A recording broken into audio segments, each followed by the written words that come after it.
How to change the email sending limit in DirectAdmin. You can increase your email sending limit. However, you cannot increase it beyond the limit set by your server administrator. We assume you have already logged into your DirectAdmin account. Now click this email account's icon. This is the interface where you can create and manage your email accounts. Here it displays the list of email accounts.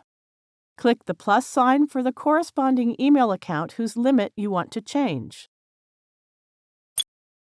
Then click the Change Limits option.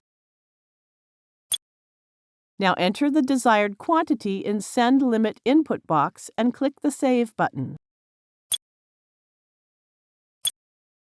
Success! The email sending limit has been changed. Now you know how to change the email sending limit. Thank you for watching.